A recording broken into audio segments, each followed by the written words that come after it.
Bonjour à tous, bienvenue dans cette vidéo 4 des vidéos du mois de décembre dans lequel je vous invite à faire un petit bilan de votre pratique d'écriture en 2023, de vos carnets, des carnets que vous avez utilisés, ce qui a fonctionné, ce qui n'a pas fonctionné, ce que vous aimez en général avec l'écriture, les outils que vous utilisez, bref, c'est à peu près tout ça qu'on va voir pendant ce mois de décembre.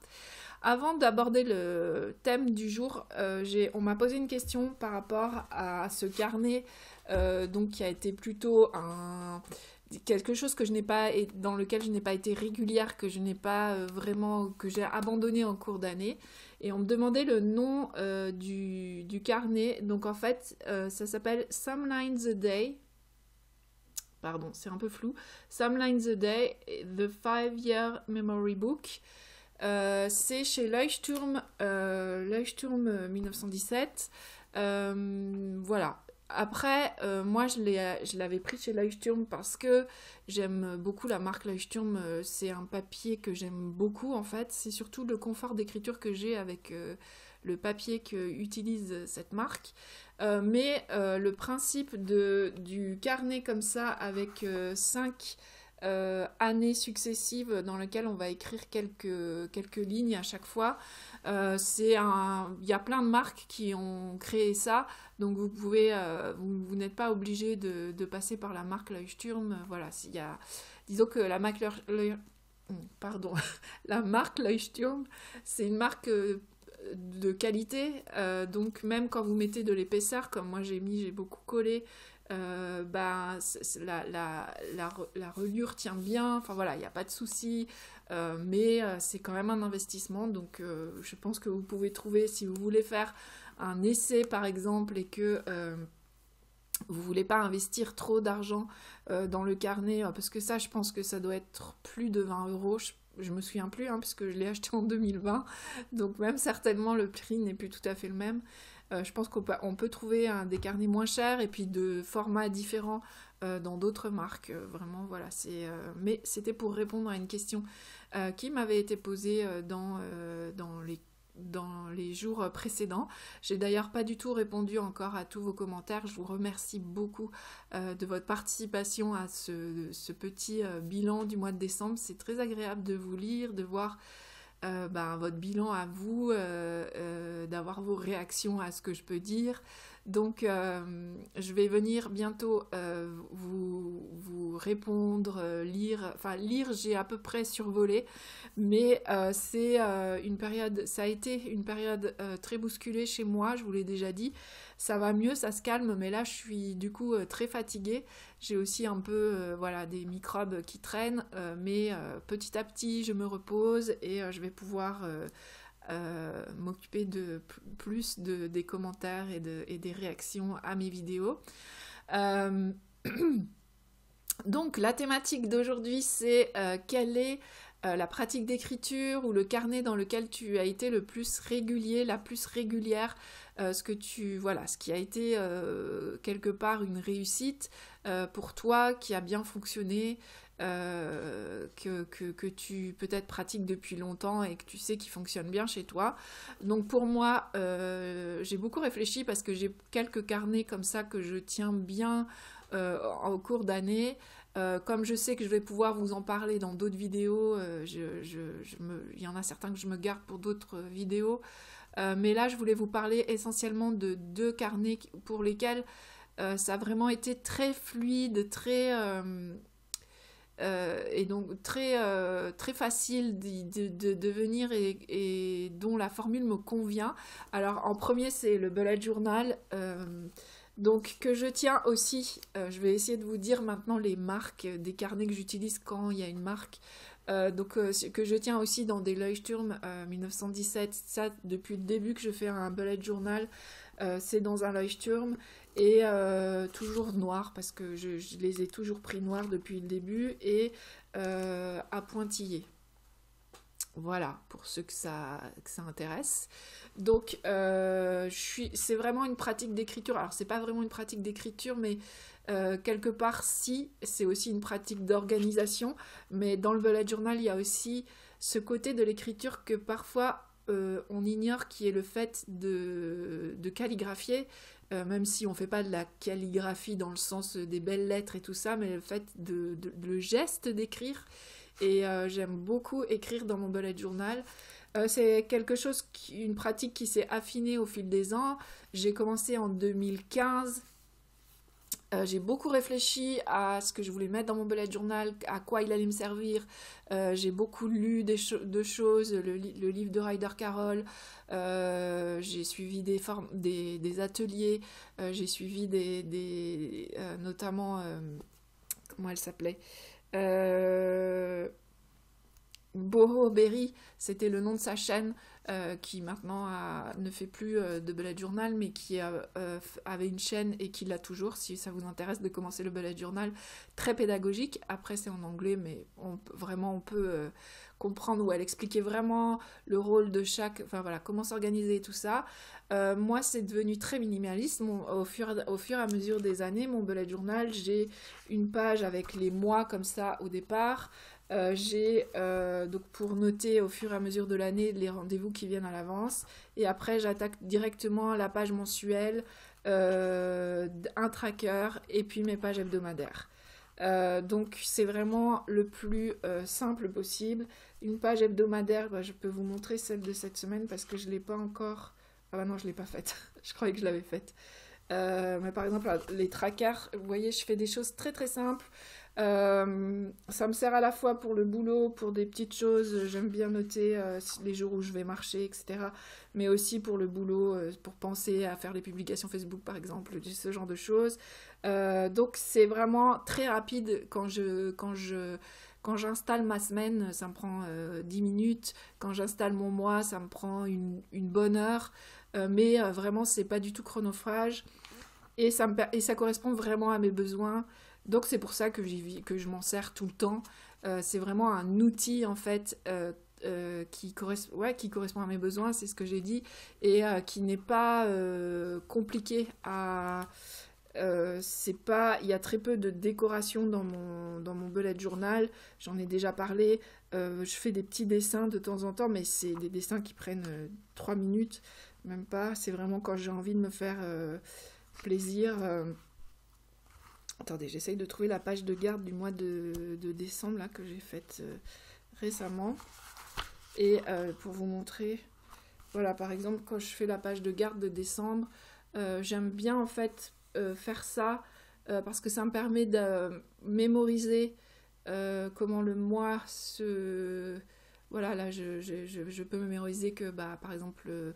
le week-end de Noël c'est 23-24, enfin voilà, une fois que j'ai dessiné ça, j'ai une mémoire visuelle, donc une fois que j'ai tracé ça, je sais à quoi ressemble mon mois, et puis vous voyez, je fais une petite frise comme ça, mais c'est vraiment hyper simple, ça me prend 2 minutes de le faire, mais j'ai du plaisir aussi à dessiner dans mon bullet journal, enfin à faire ces petits graphismes tout simples.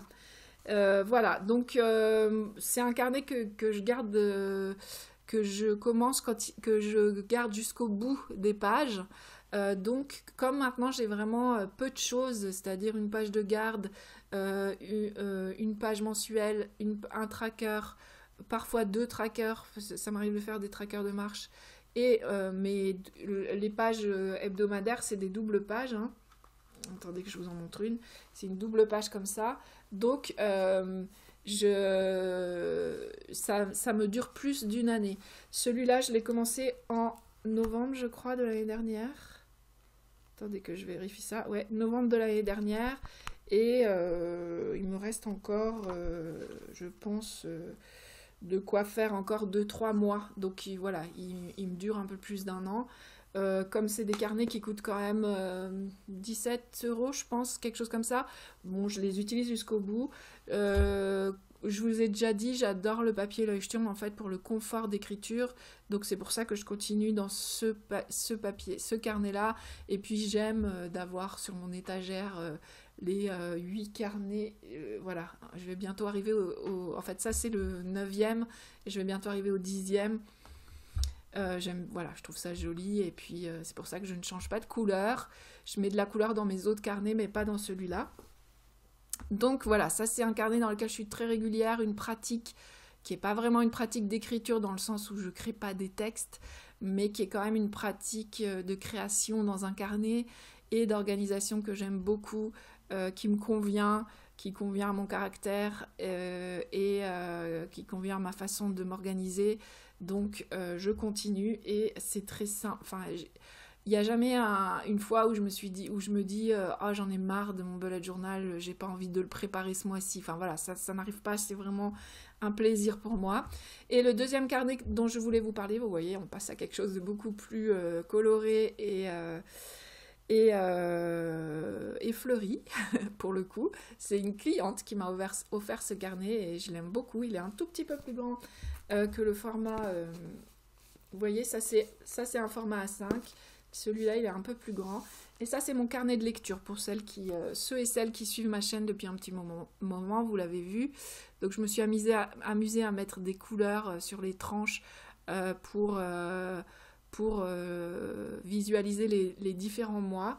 Je ne vais pas vous refaire un détail de mon carnet de lecture parce que j'ai fait une vidéo qui lui est consacrée dans laquelle je feuillette mon carnet de lecture. Je vous mettrai le lien dans la page de garde, dans les infos de la vidéo, je ne trouve plus l'expression, excusez-moi, dans la barre d'infos de la vidéo, voilà. Donc je ne vais pas rentrer dans les détails, mais c'est vraiment, donc à chaque fois que je lis un livre, en fait, je recopie, je prends un résumé du livre sur...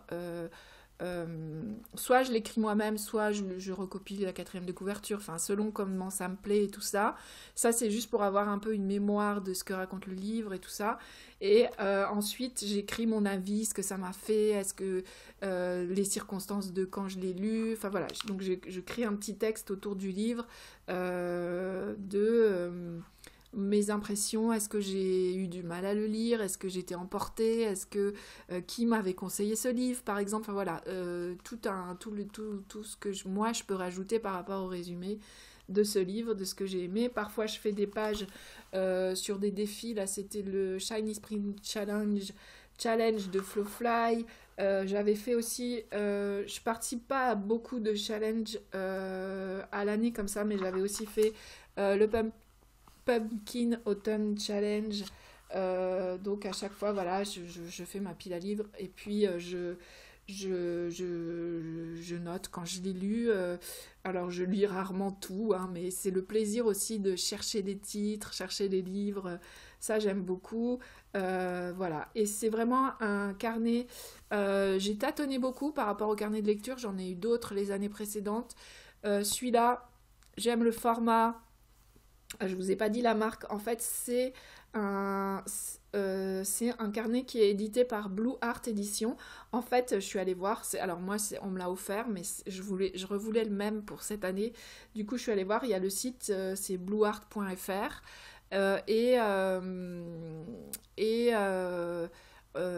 En fait, je pense que c'est des illustratrices qui créent les carnets, puis après qui sont vendus par ce site. Donc j'ai pris un autre motif pour cette année, je vous montrerai quand ce sera le moment. Voilà. Et donc j'ai pris le même modèle parce que j'aime bien que ce soit un petit peu plus grand qu'A5. Parfois j'ai beaucoup à écrire sur des livres et ça me permet de faire un livre par page comme ça. Voilà. Donc c'est une pratique d'écriture aussi qui n'est pas très, comment dire, qui est un peu différente du récit de vie, mais en même temps c'est aussi une trace de ce que je suis, ce que je lis, ce que j'aime lire, mes réactions par rapport aux lectures. Je pense que ça dit beaucoup sur moi aussi, et c'est quelque chose, c'est ce petit moment que je me prends après avoir fini un livre pour écrire dans mon carnet. C'est un moment que j'aime beaucoup. Ça fait aussi partie de mes routines qui me font du bien, qui font que je me pose, que je prends ce petit moment pour moi. Là, j'ai pris ces derniers temps, comme j'ai eu beaucoup de choses à faire et beaucoup de stress, tout ça. J'ai pris un petit peu de retard. J'ai encore quelques résumés de livres à écrire Mais je sais que quand ça va se calmer, hein, voilà, que je vais retrouver un petit peu d'énergie, je vais y retourner avec plaisir. Donc je pense que c'est vraiment une routine d'écriture, quelque chose, un carnet qui est vraiment bien installé maintenant dans ma vie. J'ai trouvé une formule qui me convient. J'ai quelques pages au départ avec des challenges à l'année. Mais bon, voilà, je vous en reparlerai. Je referai peut-être un petit point, une vidéo en début d'année 2024 pour vous dire comment j'envisage mes lectures. Est-ce que je fais des challenges en 2024, tout ça. Je suis en train d'y réfléchir, donc je vous en parlerai plus tard, après cette série de vidéos où je fais le bilan, puisque je ne vais pas me projeter tout de suite dans l'année 2024 par rapport à mes lectures.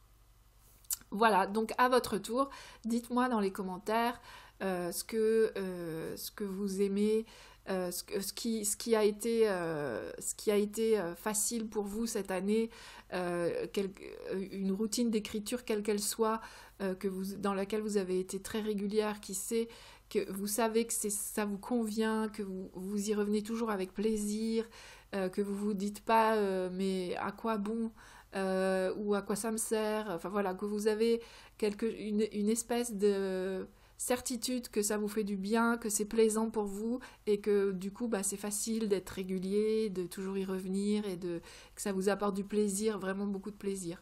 Voilà, j'ai eu d'autres pratiques d'écriture régulière cette année, mais je vous en parlerai dans d'autres vidéos, donc je ne veux pas faire des vidéos trop longues. Je vous souhaite une très belle journée, soirée au moment où vous allez voir cette vidéo et je vous dis à demain pour la suite de ce petit bilan écriture, pratique d'écriture, routine d'écriture de cette fin d'année 2023. Merci beaucoup de toutes les premières réactions que vous avez eues pour ce petit projet Vlogmas et du soutien du coup que vous m'apportez. Du coup, ça me donne vraiment envie de continuer de tourner ces vidéos et merci des messages et des petits pouces qui ne sont que des encouragements pour moi. Voilà, à demain!